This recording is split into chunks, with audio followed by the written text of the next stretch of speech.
Ce soir, on va s'énumérer tout ce qu'on va se faire sur place à Montréal. Donc voilà, on va rester dans le coin, Spin habite dans le coin, donc ça va nous faire des économies sur le Airbnb.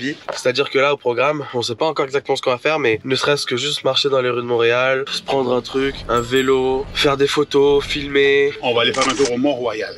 Et vraiment, par contre, toujours aussi choqué de la ville, c'est clairement les États-Unis le bail. La ville qui se rapproche le plus, c'est Boston. Oh, regardez-moi ça. Vraiment.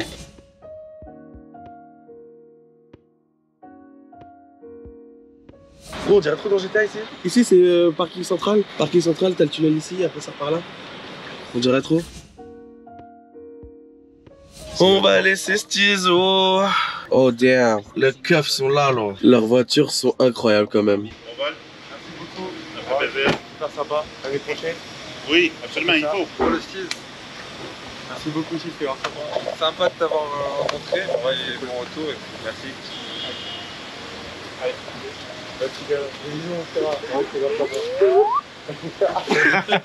Oh bien, c'était cool. Surtout, Ciao. rate pas ton avion. Je cours. Ah oui, rate pas. Des bisous. Ciao, ciao. Bon bah voilà, Stizo a été déposé les gars. On peut terminer sa soirée par un dernier petit truc. Normalement ça spin, tu nous expliquais. Ouais, nous allons sur le belvédère du Mont-Royal. Aller voir la belle vue de Montréal. Les gars, je viens de sortir de la voiture, je vois ça. T'es malheureux cool. Ils sont trop mignons. C'est la première fois que j'en vois, il y en a plein. Je suis heureux de ouf. Comme tu vois, ils sont habitués. Je suis trop heureux, sa mère. Et là, du coup, donc Saspin nous a emmenés au Mont-Royal. Dernière étape de la journée. C'est un petit bonus. Et en fait, regardez ça. Alors, je sais pas comment ça rend avec la GoPro parce que c'est pas fou dans le noir, la GoPro. Mais alors, wesh. Oh putain, là-bas. Oh, alors lui, il vient de le nourrir. Ah ouais, ça s'attaque. Nous sommes à Outremont, quartier de riches. Et les baraques sont incroyables. Arctic glacier, apparemment ça, ils vendent du glaçon. Le mec est millionnaire parce qu'il a vendu de l'eau glacée. Oh, c'est froid de ouf. Dans Fortnite, ça nous permet d'avoir du poisson. Et du coup, la Saspin, il a cherché du slush. Il lui a dit que chez nous ça s'appelait la granita, mais chez eux ça s'appelle la slush, c'est ça, regardez. Les gars, on est arrivé chez Saspin, mais sa maison elle est magnifique, wesh. Je suis choqué comme elle est trop belle sa maison. Il y a 3 étages, grenier, cellier, cave, ça c'est sa voiture. Et là, ce qui est marrant, c'est que le frère à Saspin, il est policier, et là, donc sa voiture elle est parquée là. Regardez-moi, elle a 4 roues de fou. Et en fait, c'est une voiture de police banalisée. Ça veut dire qu'elle n'a pas les couleurs, elle n'a pas les phares apparents, mais elle a pare-buffle. Elle est tocos de ouf. À l'intérieur, c'est équipé pour être une sentinelle en fait. Oh ouais, elle est incroyable. Et en fait, donc du coup, ce que j'avais pas dit, c'est que les plaques d'immatriculation, tu peux les personnaliser. Donc par exemple, celle de Saspin, elle s'appelle Elala.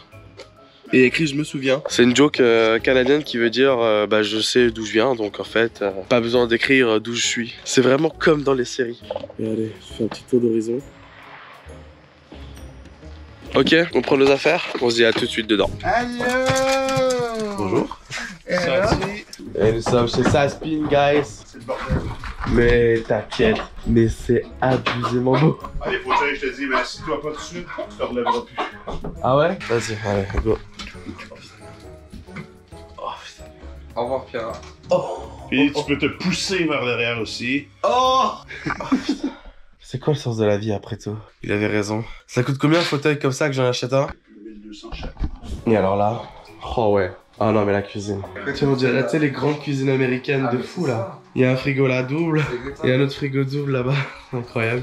Les gars, il est actuellement presque minuit. Là on est posé dans une chambre, ça y est, la chambre dans laquelle on va dormir les différents jours. Je vous jure, qu'est-ce que je suis fatigué. Cette nuit va être incroyable, on va bien dormir. On a chacun un lit, je suis avec Ben là dans la salle. Donc on a pu faire le listing de quelques activités pour les prochains jours, sachant qu'on va pouvoir compléter. Je vous spoil un petit peu, il y aura du stand de tir à l'arme à feu. Il y aura peut-être du jeté de hache à confirmer si on le garde ou pas. Il y aura la Rage Room, c'est une salle dans laquelle on rentre en combinaison de protection et on casse ce qu'on veut. Vieille télé avec 2 battes de baseball, etc. Enfin bref, c'est une salle de destruction, donc visite forcément de Montréal, marcher dans les rues, prendre le métro. Je vous spoil pas tout, mais en petite liste, vraiment, il y a pas mal de choses relativement énormes à faire. Je rappelle également le petit like qui fait plaisir pour moi, pour le travail du monteur, pour le référencement de la vidéo, de vous abonner, d'activer la petite cloche de notification parce que bah, si vous n'avez pas encore vu toutes les précédentes vidéos de mon périple au Québec, au Canada, vous pouvez le faire. Vous avez les autres épisodes en fiche qui se mettent en haut à droite. Voilà, des bisous.